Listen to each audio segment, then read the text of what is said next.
মিঠিতলায় মাতৃমন্দির থেকে উত্তরতট পরিক্রমা শুরু হয়। মিঠিতলায় থেকে ভরত সড়ক ধরে প্রায় 40 কিলোমিটার এগোলে একটি চৌকি পাওয়া যাবে। সেই চৌকির ডান দিকে ঘুরলে ডান হাতে একটা নিরামিষ বড় হোটেল আছে, ব্যবস্থা ভালো। হোটেলে পৌঁছে বললাম আমরা পরিক্রমাকারী, রাতে কামবে উপসাগর পার হয়ে সকালে মিঠিতলায় পৌঁছেছি, একদিনের জন্য একটা ঘর চাই। আমাদের সারা শরীরের কাপড় জামা কর্দমাক্ত, দেখে কেউ শহরের লোক বলে ভাববে না। আমাদের দিকে ম্যানেজার তাকিয়ে রইল। তখন আমি আমার একটা ভিজিটিং কার্ড দিয়ে বললাম আমার প্যান কার্ড সঙ্গে আছে, পরে দিতে পারবো। ম্যানেজার বলল আপনি ঘর পাবেন, আপনার গাড়িও ভেতরে রাখতে পারবেন। দোতলায় ঘর পাওয়া গেল, ভালো ঘর। প্রথমে গিয়ে আমরা মায়ের আসন একটা পরিষ্কার জায়গায় পাতলাম। সবাই খুব ক্লান্ত। আলু পরোটা চা খেয়ে আমাদের রাতের কাপড়গুলো আগে একটা ব্যাগে ভরে ফেললাম, তারপর একে একে স্নান করলাম শান্ত মনে। তারপর মায়ের পূজারতি করলাম, ফল নিবেদন করলাম। আজ মায়ের পুজো করে মন যেন কেমন এক অভূতপূর্ব আনন্দে ভরে উঠল। একটা আত্মপ্রত্যয় অনুভব করছি, পরিক্রমা আমাদের সফল হবেই হবে। তারপর যথাবিধি জপ শেষ করে দুজনেই শুয়ে পড়লাম। দুপুরবেলায় খিদে ঘুম ভেঙে গেল। হোটেলেই সামান্য কিছু খেয়ে নিলাম। পরদিন সকালে উঠে স্নান করে আমরা মায়ের পূজারতি শেষ করে নানবাবুকে ডেকে বললাম আমরা তৈরি। হোটেল থেকে প্রায় 10 কিলোমিটার ভরত সড়ক মিঠিতলায়ের দিকে গেছে। সেই রাস্তায় এগিয়ে বাদিকে ভারভূতেশ্বর মন্দিরের গেট দেখা গেল। মন্দিরের সেবায়েত স্বামী ভরতপুরী মহারাজের কুঠি, তারপর ভারভূতেশ্বর মহাদেব মন্দির। মন্দিরের পরে বিস্তীর্ণ নর্মদা। প্রতি 18 বছর অন্তর এখানে অর্ধকুম্ভ হয়। সত্যযুগে এই স্থানে বিষ্ণু শর্মা নামে একজন বেদবিদ সর্বশাস্ত্র বিশারদ ব্রাহ্মণ ছিলেন। তিনি ব্রাহ্মণদের বেদ ও শাস্ত্র শিক্ষা দিতেন। ছাত্ররা গুরুগৃহে থেকে গুরুসেবা ও গুরুর কাছে শিক্ষা গ্রহণ করতেন। নিয়ম ছিল এক এক ছাত্র এক এক দিন সকলের জন্য রান্না করবে। ওই দিন অন্য ছাত্ররা গুরুর কাছে পাঠাভ্যাস করবে এবং একসঙ্গে নর্মদায় স্নান করতে যাবে। পণ্ডিত বিষ্ণু শর্মার জীবনচর্যা ও তার বেদ শিক্ষণের পটুতা মহাদেবকে মুগ্ধ করেছিল। তিনি একদিন একজন বিদ্যার্থীর ছদ্মবেশে বিষ্ণু শর্মার নিকট উপস্থিত হয়ে তার কাছে বেদ শিক্ষা করার আগ্রহ প্রকাশ করেন এবং বটু নামে নিজের পরিচয় দেন। বিষ্ণু শর্মা তাকে বলেন এখানে বেদাভ্যাস করতে হলে গুরুর সেবা করতে হয় এবং সকলের জন্য রান্না করতে হয়। বটু বলেন সবাই যেমন করে আমিও তেমন করব। বিষ্ণু শর্মা অতঃপর বটুকে ছাত্র হিসেবে গ্রহণ করলেন। বটু অল্পদিনেই সর্ববিদ্যায় পারদর্শী হয়ে ওঠেন। একদিন বটুর উপর সকলের রান্নার দায়িত্ব দিয়ে বিষ্ণু শর্মা অন্য ছাত্রদের নিয়ে নর্মদায় স্নান তর্পণ করতে যান। সকলে চলে গেলে বটু পাকশালায় গিয়ে সংকল্প করেন। অমনি নানা প্রকার সুস্বাদু সুবাসিত খাদ্য প্রস্তুত হয়ে যায়। তারপর বটু নর্মদায় স্নান তর্পণ করার জন্য হাজির হন। বটুকে দেখে সহপাঠীরা জিজ্ঞাসা করে আজ তো তোমার রান্নার দিন, তুমি এখনই স্নানে চলে এসেছো যে? তুমি কি আমাদের জন্য রান্না করনি? আমরা ক্ষুধার্ত, স্নান করে গিয়ে যদি আমরা খাবার না পাই তবে সবাই মিলে তোমাকে ধরে আমরা নর্মদার জলে ফেলে দেব। বটু বললেন যদি তোমরা স্নান করে গিয়ে খাবার পাও তবে আমি তোমাদের সকলকে নর্মদায় ফেলে দেব। তারপর স্নান তর্পণ পর্ব শেষ করে সকলে গুরুর সঙ্গে আশ্রমে ফেরে এবং পরম তৃপ্তি সহকারে ভোজন শেষ করে। বিষ্ণু শর্মা বটুর উপর খুব সন্তুষ্ট হন এবং তাকে আশীর্বাদ করে বলেন বটু বেদ ও সর্বশাস্ত্রে সবার অধিক পারদর্শী হবে। পরের দিন বটু গুরুকে বলেন আমার প্রতিজ্ঞা প্রতিপালন করতে আজ আমি সব সহপাঠীকে নর্মদার জলে নিক্ষেপ করব। এই কথা শুনে ছাত্ররা ভীত হয়ে পালাতে উদ্যত হলে বটু সকলকে ধরে দড়ি দিয়ে বেঁধে নর্মদার জলে নিক্ষেপ করলেন। ঘটনা শুনে বিষ্ণু শর্মা বটুকে বললেন তুমি আমার শিষ্যদের নর্মদায় নিক্ষেপ করেছ, এখন আমি তাদের পিতামাতার কাছে কি জবাব দেব? যদি আমার শিশুদের মৃত্যু হয় তবে আমাকেও জীবন ত্যাগ করতে হবে, আর এত ব্রাহ্মণের হত্যার পাপ তোমাকে স্পর্শ করবে। বিষ্ণু শর্মার আরতি শুনে বটুবেশী মহাদেব নর্মদায় গিয়ে 5 জনকে বাদ দিয়ে বাকি সকলকে জল থেকে জীবিত তুলে আনেন। এই কাণ্ডে 5 জন প্রাণ ত্যাগ করে। বটু তারপর 5জন সহপাঠীর সব বর্তমানে যেখানে ভারভূতেশ্বর মহাদেব লিঙ্গ আছে সেখানে তুলে এনে আচ্ছাদনে ঢেকে দেন। মুহূর্ত মধ্যে সেখানে এক শিবলিঙ্গ প্রকটিত হয়। সেই লিঙ্গই এই ভারভূতেশ্বর লিঙ্গ। বটু তারপর ওই 5জনকে জীবিত করে দেন। বটুর এই কার্যকলাপে বিস্মিত বিষ্ণু শর্মা ধ্যানে বটুর প্রকৃত পরিচয় জানতে পারেন। তিনি তখন হাত জোর করে শঙ্করের স্তুতি করতে থাকেন। মহাদেব বিষ্ণু শর্মাকে বলেন, আপনি পঞ্চপিতার এক পিতা। এই ক্ষেত্র এখন থেকে ভারভূত তীর্থ নামে প্রসিদ্ধ হবে। ভরতপুরী মহারাজ পুজোর উপকরণ নিয়ে এলেন। আমরা গর্ভগৃহে প্রবেশ করলাম। গৃহের মধ্যস্থলে বিরাজ করছেন ভারভূতেশ্বর মহাদেব। অতি আশ্চর্য শিবলিঙ্গ। শিবলিঙ্গের উপর অংশ কুলোর মতো, পেছনে মাতা পার্বতী দেবী। মহন্তজি মন্দিরে ঢুকে দেবদেবীদের সঙ্গে আমাদের পরিচয় করিয়ে দিলেন। তারপর তিনি ভারভূতেশ্বর মহাদেব, মা অম্বা ও মা নর্মদার পূজা করালেন। পূজান্তে তার আশীর্বাদ নিয়ে আমরা বললাম, মহারাজ, আগে দক্ষিণ তটে 2 জায়গায় ভিক্ষা গ্রহণ করেছি। পরিক্রমার নিয়মে অন্তত 3 জায়গায় ভিক্ষা গ্রহণ করতে হয়, না হলে পরিক্রমা সফল হয় না। আমরা 2জন আপনার কাছে ভিক্ষা প্রার্থী। মহারাজ আমাদের কথা শুনে চোখ বন্ধ করে কিছুক্ষণ দাঁড়িয়ে রইলেন।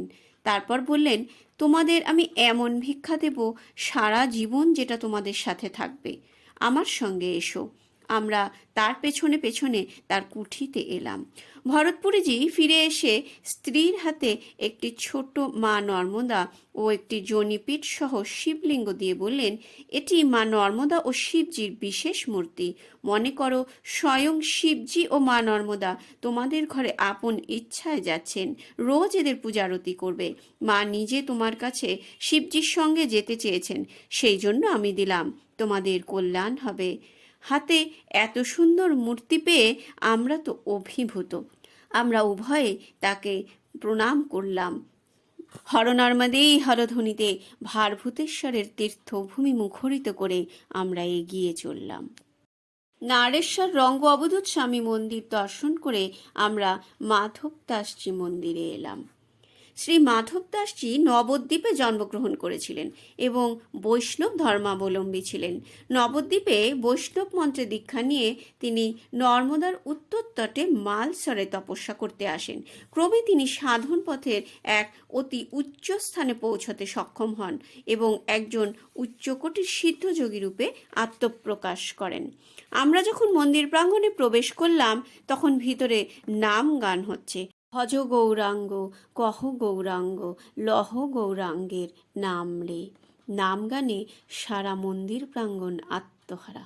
গান করতে করতে আমিও আত্মহারা হয়ে গেছি, একাত্ম হয়ে গিয়েছি এই মন্দিরের হরিময় পরিমণ্ডলের সঙ্গে। আমার স্ত্রীও চোখের জলে কৃষ্ণ নাম করছেন। এখানে এসে মনটা ক্ষণিকের জন্য বাংলায় চলে গিয়েছে। আমরা চৈতন্য মহাপ্রভুকে প্রণাম জানিয়ে আশীর্বাদ প্রার্থনা করলাম। মন্দিরের দ্বারে কয়েকটি ছোট মেয়ে আমাদের দিকে দুহাত বাড়িয়ে পয়সা চাইল। আমি সকলকে একটা করে টাকা দিয়ে গাড়িতে উঠতে যাব, সে সময় একটি মেয়ে আমার সামনে হাত বাড়ালো। এতক্ষণ সে চুপ করে দাঁড়িয়েছিল। গাড়িতে উঠে তার দিকে তাকিয়ে দেখি তার বয়স মোটামুটি 15 বছর হবে। শ্যামবর্ণ, লম্বা মতো মুখের আদল, লালিত্যে ভরা, মাথার চুল সাদা। আমি তাকে কাছে ডাকি। সে এসে গাড়ির জানলায় হাত বাড়ায়। আমি তার হাতে একটি টাকার মুদ্রা দিলে সে স্মিত হেসে হাত সরিয়ে নেয়। আমার গাড়ি এগিয়ে যায়। আমি কেমন যেন একটু ভাবাবিষ্ট হয়েছিলাম। হঠাৎ খেয়াল হলো, এত কম বয়সে মেয়েটির চুল সাদা হলো কী কারণে? অন্য সব মেয়েরা জামা পরেছিল, এই মেয়েটি সাদা কাপড় কেন পরা? শুনেছি মা নর্মদা এইরকম কিশোরী বেশে দর্শন দেন, কিন্তু সেই সময় আমার মনে এই কথা জাগেনি কেন? আমার উচিত ছিল গাড়ি থেকে নেমে তার কাছে গিয়ে টাকাটা দেওয়া। মন কেমন বিষণ্ণ হয়ে গেল। পরবর্তী সময় যখন মায়ের এক প্রিয় ভক্ত তাকে জিজ্ঞাসা করেছিল, তুমি ওদের দেখা দিলে না কেন? মা হেসে তাকে জানিয়েছিলেন, আমি তো দেখা দিয়েছিলাম। ও আমার হাতে একটা টাকা দিয়ে চলে গেল। মায়ের কথা ভাবতে ভাবতে আমরা এগিয়ে চললাম গঙ্গনাথের পথে। একবার জাহ্নবী পশু রূপ ধারণ করে স্নানার্থে এই তীর্থে আগমন করেছিলেন।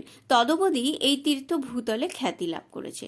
যেহেতু এই স্থানে স্বয়ং মা গঙ্গা স্নানার্থে এসেছিলেন, সেই জন্য কল্লোরীনাথকে গঙ্গনাথও বলা হয়। আমরা গঙ্গনাথের পুজো করে অখণ্ড ধ্বনি ও অখণ্ড দ্বীপ দর্শন করলাম। পরের তীর্থ ব্যাসবেট তীর্থ। মহামুনি ব্যাস কৃষ্ণের অংশে ঋষি পরাশরের পুত্ররূপে জন্মগ্রহণ করেন। জন্মের পরে ব্যাসদেব সকল তীর্থ সেবা করে অবশেষে নর্মদার দক্ষিণ তটে এই স্থানে পরমেশ্বরের ধ্যান ও সিদ্ধেশ্বর লিঙ্গের পুজো করতে থাকেন। তার ধ্যানযোগ ও সিদ্ধেশ্বর লিঙ্গের পুজোয় সন্তুষ্ট শঙ্কর তাকে দর্শন ও বর দান করেন। বর লাভের পর ব্যাস এই স্থানে তপজীবন অতিবাহিত করতে লাগলেন।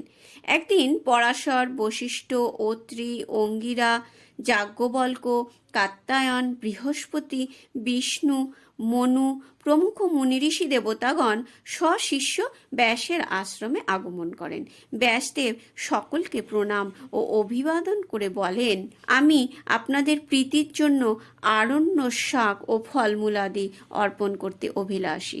পরাশর বলেন, মুনি ঋষিগণ ব্রতভঙ্গের ভয়ে নর্মদার দক্ষিণ কূলে অন্ন গ্রহণ করতে অভিলাষী নহেন।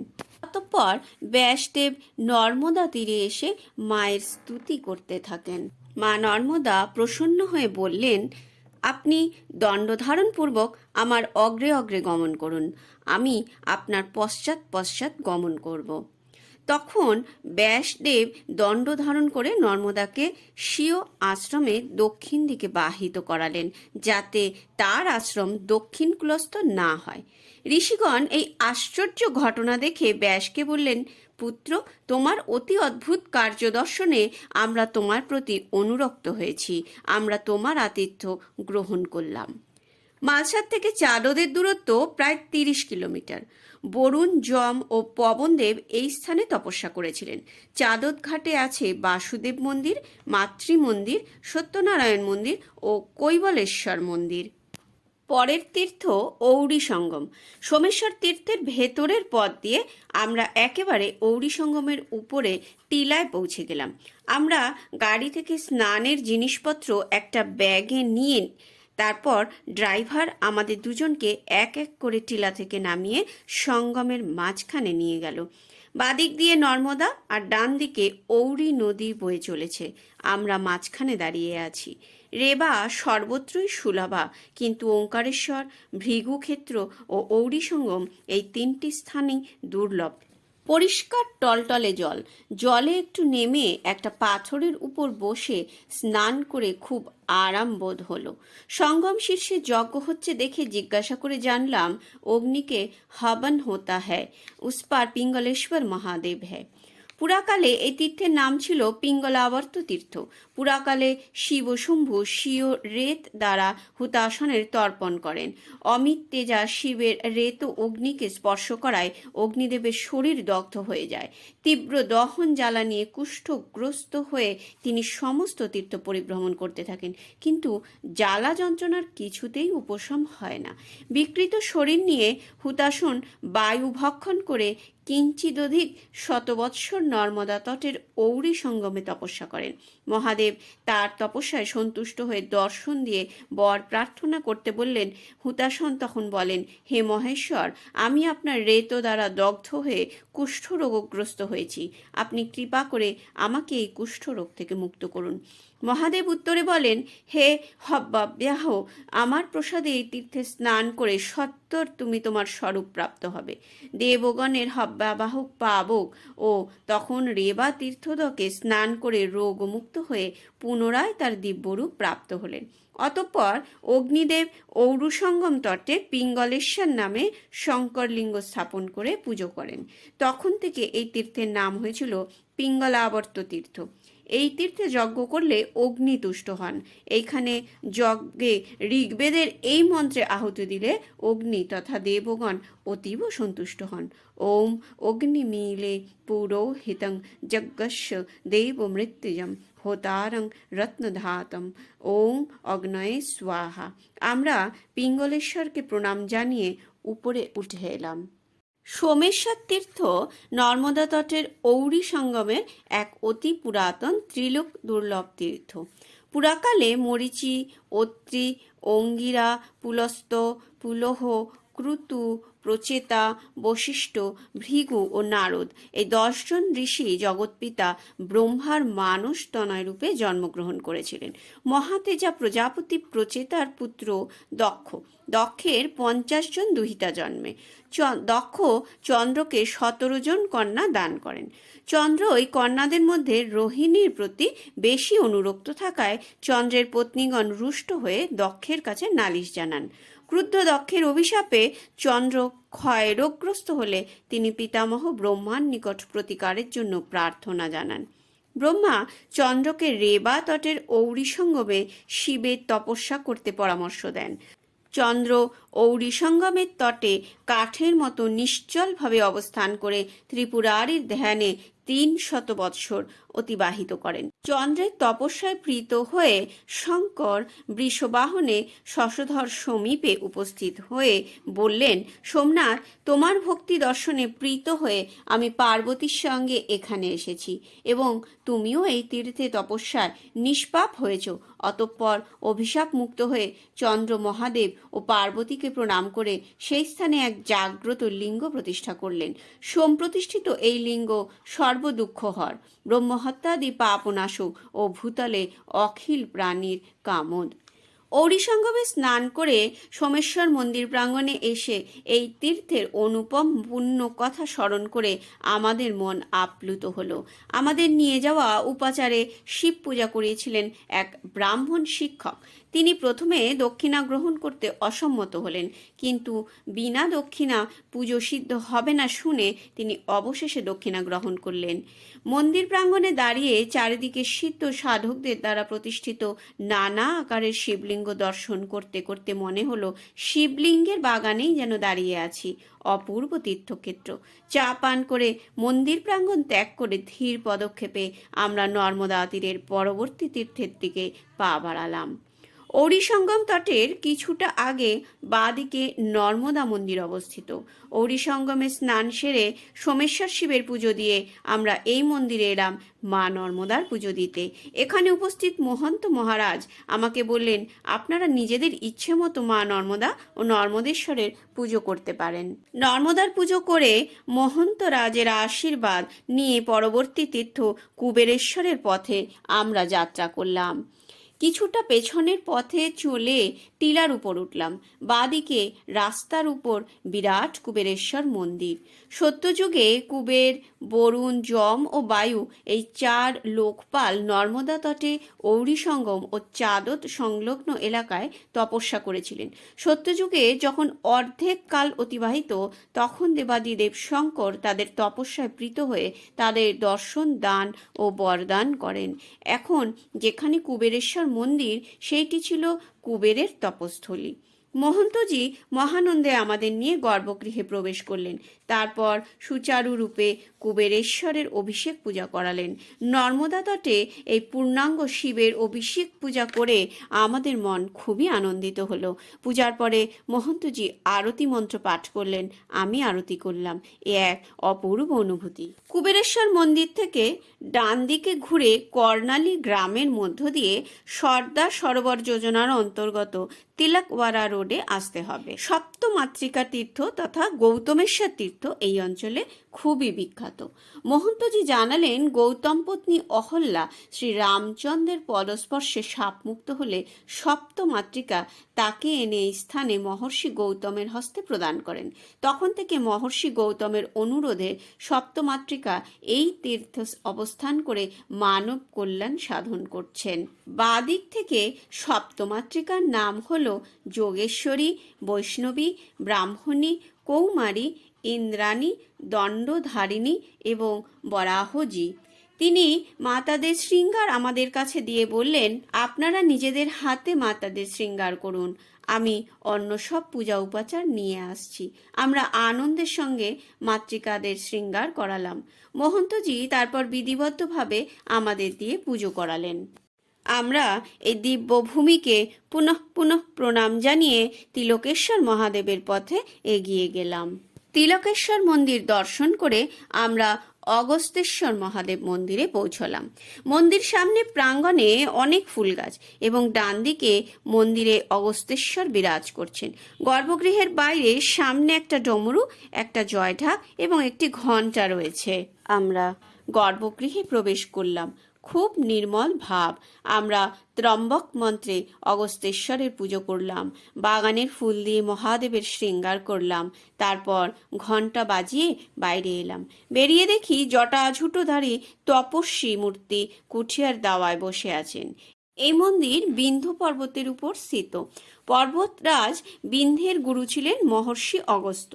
বিন্ধ্য একবার সূর্যদেবকে বলেন, তুমি আমাকে প্রদক্ষিণ করে যাবে।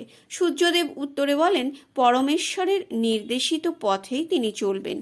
বিন্ধ্য সূর্যদেবের এই কথায় রুষ্ট হয়ে তার কলেবর বৃদ্ধি করে সূর্যের গতিপথ রুদ্ধ করেন।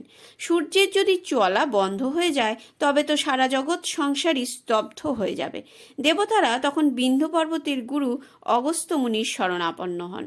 সূর্যদেব ও বিন্ধ্য পর্বতের বিবাদের মীমাংসা করার জন্য অগস্ত্য মুনি তখন বিন্ধ্যের সমীপে উপস্থিত হন।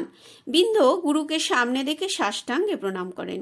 অগস্ত্য তখন বিন্ধ্য পর্বতকে বলেন, আমি এখন দক্ষিণ দিশায় যাত্রা করব। যতদিন না ফিরে আসি তুমি ততদিন এইরূপ দণ্ডবৎ থাকো। মহর্ষি অগস্ত্য আর কোনোদিন এই স্থানে ফিরে আসেননি। তপস্বী বললেন, ওই দিনটি ভাদ্র মাসের 1 তারিখ ছিল। এরপর থেকে কেউ কখনো কোনো জায়গা ছেড়ে চলে গিয়ে আর যদি ফিরে না আসে তাকে অগস্ত্য যাত্রা বলে। আমি তপস্বীর কাছে জানতে চাইলে তপস্বী চোখ বিস্ফারিত করে বললেন, परम आश्चर्य की विषय ये है कि आज भी साल में एक दिन सूर्यास्त से लेकर सूर्योदय तक एक किसी योग समय पर इस मंदिर के घंटा अपने आप ही बजता है। ढाक और डमरू अपने आप बजते हैं। मंदिर में अपने आप ही आरती होता रहता है और उसके सुगंध सामने आता है, यद्यपि कोई मानव दिखाई नहीं देता। চোখের জলে আর এক জীবন্ত শিবক্ষেত্রকে পেছনে রেখে তার অলৌকিক মহিমাকে স্মৃতিজাত করে আমরা দত্তাত্রেয় মন্দিরের পথে যাত্রা করলাম। ভেদিয়া মহল্লায় ঢুকে সোজা এগিয়ে সামনে পড়ল দত্তাত্রেয় মন্দির। কথিত আছে ব্রহ্মা, বিষ্ণু ও মহেশ্বরের অংশে মা অনুসূয়ার ঘরে ভগবান দত্তাত্রেয় জন্মগ্রহণ করেন। এই স্থান দত্তাত্রেয় ভক্ত শ্রী বাসুদেবানন্দ সরস্বতী মহারাজের তপস্থলী। ভেদিয়া মহল্লাতেই দত্তাত্রেয় মন্দিরের পেছনে একটু উঁচু টিলার উপরে ডান দিকে বাঁক নিয়ে পড়বে গরুড়েশ্বর শিব মন্দির। আমরা মন্দিরের উপরে উঠে বাঁদিকে গরুড়েশ্বর মহাদেবের গর্ভগৃহে প্রবেশ করলাম। নর্মদার জলে মনের আনন্দে অনেক দিব্যমন্ত্রের সাথে গরুড়েশ্বর মহাদেবের পুজো করলাম। পূজান্তে ধীরে ধীরে আমরা মন্দির ছেড়ে বেরিয়ে এগিয়ে চললাম। এটা গুজরাট মধ্যপ্রদেশ সীমান্ত পেরোলেই ঝাবুয়ার জঙ্গল। আমাদের সকালবেলায় এই জঙ্গল ও রাস্তা পার হতে হবে, সেই জন্য সীমান্তেই আমরা এক হোটেলে আশ্রয় নিলাম সেদিনের মতো।